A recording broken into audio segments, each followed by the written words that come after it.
Sa likod ng bawat estudyante ay may kwentong hindi nakikita, lalo na ang mga working students.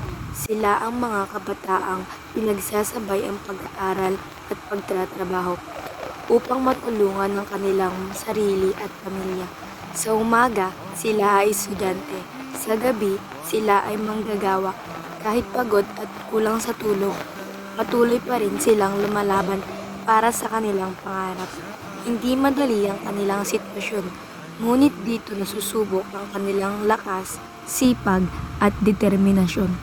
Ang mga working students ay hindi lamang simpleng estudyante. Sila ay inspiration, patunay na kahit mahirap ang buhay, may tagumpay para sa mga nagsusumikap. My experience is syempre kapag nasa work ka ganun. Kapag nakakatulong ka sa bahay mo is parang masaya lang din. Magaan sa loob pero yun nga, minsan nakakapagod din. Pero worth it naman kung nagbibigay ka sa family mo financially. Syempre isa sa nagiging inspirasyon ko si Papa na gusto ko din matulungan someday. And isa din sa factor is yung hanggat may nakikita akong mga pulis na naka-uniform, nag-duty, isa yun sa nagpapalakas ng loob ko para i-pursue yung pangarap ko. Na balang araw, masuot ko din yun at makapagtinto din ako. I see my future after my education is maybe I become a law enforcer or a uniformed personnel or become a public servant in any governmental offices because I want to serve our country, to our country. I advise to them that continue growing, even if you are tired, even if you are drained, just continue and pursue your dream. Gaano man kahirap, gaano man kapagod lahat, it's all about sacrifice. If you are motivated, always see your parents and your future. Imagine your future always, and don't be pressure yourself.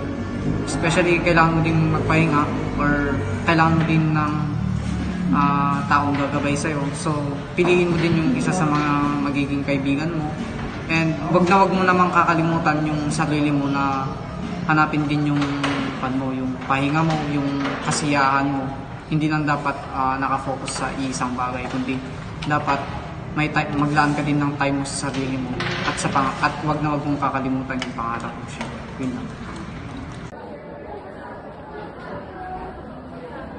من يدع الفه إلى قمي أقلوه تؤدب بودم وتقتل قطع الجم أما بن لك العيب أما أنت رغى الشيب وما في نسه ريب ولا صمء قد سم Margan ka, hindi na kapipitan na kira sa'yo ko ba na ito, hindi na gagawin na so kami sa mero sa walay ako to kira sa'yo ko hindi na mapipitan na kira sa'yo ko ka Kapipitan, napso ko sa mas ganda ko, napso ko sa masjid na buling ako, napso ko sa madrasa, anak ko makasuha sa Arabic na buling ako na kautob so sa night market.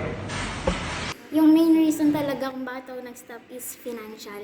Before, pinagpipilaan ko if mag-working student ako. Kaso, kailangan din kasi ng family support. So, I decided to stop na lang tapos mag-focus muna ako sa work. Then, para makapag-ipon ako para makabalik sa pag-aaral. Grabe talaga yung epekto nun sa akin kasi gusto ko talagang makapagtapos ng pag-aaral. Kaso no choice kasi talaga ako kailangan kong mag-stop para makatulong sa pamilya ko. Kaya kahit mahirap, inintindi ko na lang yung sitwasyon. Nakakasad kasi nasasayangan ako sa taon na lumilipas.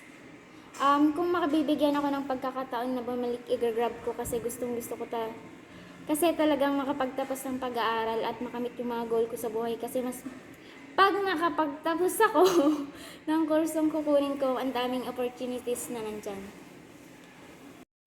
Ang ma-advise ko lang sa mga taong naka-experience din ng sitwasyon ko is maging matatag lang kayo sa buhay. Buhay ay hindi karera, eka nga. Kailangan mo lang sumabay sa agos ng buhay kasi darating din yung araw na tayo naman.